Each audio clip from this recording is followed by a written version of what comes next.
welcome to another edition of the Full Force News Burst, brought to you by GeneralsJoes.com, with me as your host Chris, Can I Hasbro McLeod, aka Diagnostic 80. On this instalment of yet another interesting kind of burst, I am joined by Justin, Only Time Will Bell, to discuss a few updates regarding Hasbro, including an update on the move from Pawtucket, a Nerf arena to be built in Singapore, terrible factory work conditions, and even a Hasbro-themed water park. So without further ado, let's get stuck into this news burst. Lots of catching up to do here, as Hasbro have been churning out the good and bad news just recently. Firstly, we have an update to the move from Pawtucket and facing an urgent call from Pawtucket Mayor Donald Greebian for help keeping the world's second largest toy company in his city. Governor Raimondo and top legislative leaders promised Tuesday to do everything we can to keep Hasbro and Hasbro's jobs in Rhode Island. Hasbro has acknowledged it is evaluating several options for its headquarters. It remains unclear what, if anything, the company might be seeking to stay in Rhode Island and in Pawtucket specifically. Emerging from a closed-door strategy session with House Speaker Nicholas Mattiello and Senate President Dominic Ruggiero, Raimondo told reporters gathered in the hallway outside her State House office, "The three of us met to make sure we are all on the same page, and I think I can speak for all of us that we are committed to keeping Hasbro in Rhode Island, and we want to make sure that just like they have been here for 100 years, they're going to be here for another 100 years, hiring Rhode Islanders. First priority is to keep them in Rhode Island, and of course, if we could keep them in Pawtucket, we would love to do that as well." Hasbro's stance still remains the same, although CEO Brian Goldner did pop up recently to say that they will be making a decision in mid-2019.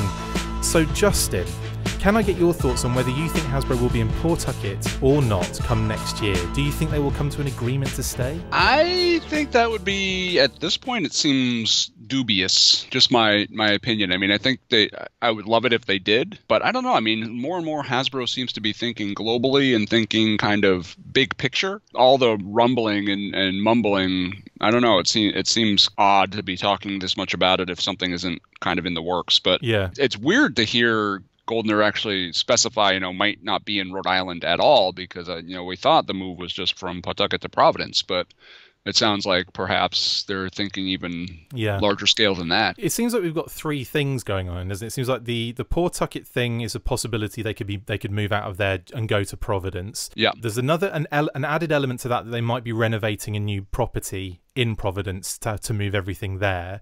There's another theory of they're only really going to have an HQ in Rhode Island for tax purposes. That seems to be one of those kind of things. They've got the HQ there, but then obviously they work out of LA. So, I suppose that is a way. I think a lot of companies do that. They have an HQ somewhere that, I suppose means they don't have that, certain tax breaks, I suppose. Yeah, probably. And on top of all of this, you've got the area, Pawtucket and Rhode Island in general, desperately trying to cling on to them because they produce so many jobs. But what is interesting about that is that Hasbro did recently cut about 500 and something. So there seems to be like a very, I don't know, there's loads of conflicting things pulling all over the place here. Yeah, I mean, it's, we're probably aware of it because we're so much, we're so absorbed with kind of how the toy industry works, because stuff like this happens in corporate America all the time. Yeah. But it seems really, really strange that they're talking about all these, financial problems that Hasbro is having, all this controversy around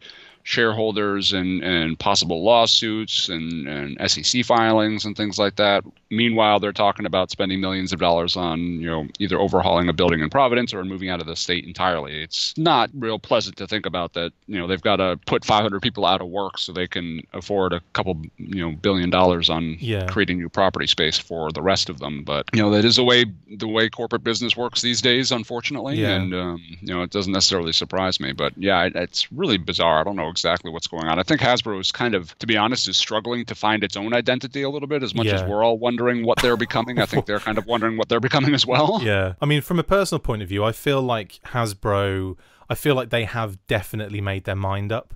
And this whole thing is just the process that has to be gone, that everyone has to go through.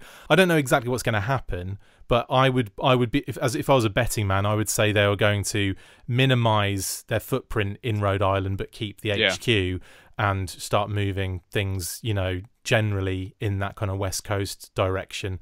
Or, I could see them moving out of Pawtucket. I could see, but staying in Rhode Island, because it already feels like the argument has gone from, oh, please don't leave Pawtucket, to, oh, for goodness sake, just stay in Rhode Island. Do you know what I mean? Exactly. Like, so we'll let you go to Providence, just don't leave the state. Yeah, exactly. So yeah, all a bit weird at the moment, and obviously we'll keep you up to date with any more news that comes up from that. Following on from this, in even more depressing news, a very dark story emerged out of the Chinese factories that both Disney and Hasbro use to make a lot of their products. The report coming out of CNBC suggested that the conditions were very poor for the workers and could even be described as dangerous. In peak production season, employees were working up to 175 overtime hours per month. Chinese labour law restricts monthly overtime to 36 hours per month, but the report alleged factories would often ask local governments to implement a comprehensive working hours scheme to override existing legislation. Workers were also not being given the legally required 24-hour safety training before commencing work, meaning they were unaware of how to protect themselves from toxic chemicals. The investigation also showed that employers were failing to provide them with the necessary safety equipment to prevent contact with those chemicals. According to Solidar Swiss, workers often handle chemicals such as benzene, which have been linked to poisoning and leukemia. Investigators also found that workers were being forced to sign blank employment contracts and were provided with poor living quarters, which often housed 8 people in one room with unsanitary facilities and no hot water. Hasbro responded to say, "The allegations in the report are not substantiated by Hasbro's extensive monitoring and audits conducted throughout 2018, and both suppliers are in good standing with Hasbro's robust ethical sourcing requirements." Not the best to hear, even if it's not a surprise when companies look to the Far East for competitive pricing in the manufacturing process. What are your thoughts on this, Justin? Are you surprised to hear this report? I don't know if I'm surprised. I mean, I think we've all heard horror stories about the factories over there. I mean, typically, a lot of the horror stories have centered around factories that work, I think, for Apple specifically, where they're talking about there's like this rash of suicides and just people are actually forced to live in the factories that they actually work in. And obviously some of the images coming out of these reports is confirming that. I mean, wow. It's really bizarre to think about for those of us here in America that there are people actually out there who have to live where they work, basically, who live at these factories they work in, and basically roll out of bed and go to work and work 12, 14 hours a day and make miserable wages. And I will say it was eye-opening, not necessarily surprising, but you've heard a lot of press in the last couple of years about how they're completely overhauling their audit processes, and you hope that that's all true and that things are really getting better for these workers, and there's this whole certification process that they typically have to go through. And my understanding was Disney was pretty aggressive with those kind of requirements. So you got to wonder, is Disney and Hasbro aware that this was happening? I mean, these are factories that are owned and operated by folks over in China that the American corporations are not necessarily, aren't aware of every small little thing that goes on over there. But at the same time, at some point, they've got to be held responsible. You can't just kind of close your eyes and say, oh, we didn't know what was going on. But how can you really realize that these places in China can charge such a low fee to produce these items if they're not cutting corners as far as, hours worked and wages paid and living conditions and things like that. I mean, prices have been going up anyway, but you would think that they'd be going up a lot more if the living conditions were a little bit more, comfortable. It's one of those things as well where you remember when you'd get like audited, or you would get, say, when I worked for Toys R Us years ago, when we would have the head honcho come in, we'd have to be in there like 2 days cleaning the place, exactly, and working late shifts to kind of make sure everything was really spot on the next day and everyone had to be on point. So you can imagine when Hasbro and Disney and those kind of guys do their clearly explain, we're going to be coming in this week, to do this. They know when they're coming in because they're having to organize the travel and all that kind of stuff, I'd imagine. I don't think they do many kind of surprise visits. Yeah, I don't know. I mean, I used to run a KB Toys, and I can vouch for that 100%. You usually know when the district manager, the regional manager was going to show up. And when they showed up, you put in the extra time. You made sure the store looked as it was supposed to look every day, but clearly didn't because he had to put in all these extra hours to make it look good enough. But clean all the sinks and the exactly, mop the floor, all the stuff. Make all the beds because obviously they're all sleeping there, aren't they? At KB? No, you would like to think that to really confirm that these factory conditions are appropriate, you would think there would be unannounced audits. Otherwise, you really can't. There is no way to confirm that the factories are really complying with your regulations. But but who really knows? I mean, it's tough. It's a tough call. And if there isn't unannounced audits, then this isn't surprising at all, because I'm sure the factory will do what it needs to do to look right when Hasbro corporate comes visiting. Well, I'm sure this will either be swept under the rug, a conspiracy style, or we'll hear about some. I would imagine there'll be a bit of pressure on these companies to kind of maybe be more hands-on with this again. But again, like it's hard to say, isn't it? Like a lot of these stories pop up and then you don't hear about them ever again, and you kind of think, well, everything must be fine, but fully well exactly. It's not. It's still exactly the same. We've heard reports of factory conditions every few years for decades. Yeah. And you're right, it happens. You hear this report and everybody's like, oh, this is disgusting. We need to do something about this for a week or two. And then it fades from public consciousness and nobody thinks about it, and everybody just assumes, oh, things are fixed now, even though nobody actually did anything. Yeah. And this story comes up again, and the cycle just kind of starts all over again. We'll keep you updated anyway. Let's move on to some more, I suppose, odd, random, but at least more uplifting news. In more uplifting news, Hasbro are looking to open the first of their planned family entertainment centres in Singapore next year, and it will be a Nerf-centric centre. Referred to as Nerf Experience, the attraction will span 18,000 square feet on the ground level of the Marina Square shopping centre and will offer multiple activity zones that aim to encourage active play, teamwork and more. It makes a lot of sense that these family centres that we reported on a number of weeks ago will be Nerf related due to the ability to merge their brands comfortably into the format. As well as that news, Hasbro have also revealed plans to open a water park in 2022. We don't know where yet. The mighty toy company has partnered with Imagine Resorts and Hotels to launch its first ever themed indoor water park and family resort. Set to open at an undisclosed location in 2022, the resort will feature themed hotel rooms and entertainment, an indoor water park and experiences inspired by Hasbro brands including Nerf, Monopoly, Mr. Potato Head, Candyland, Hungry Hungry Hippos and My Little Pony.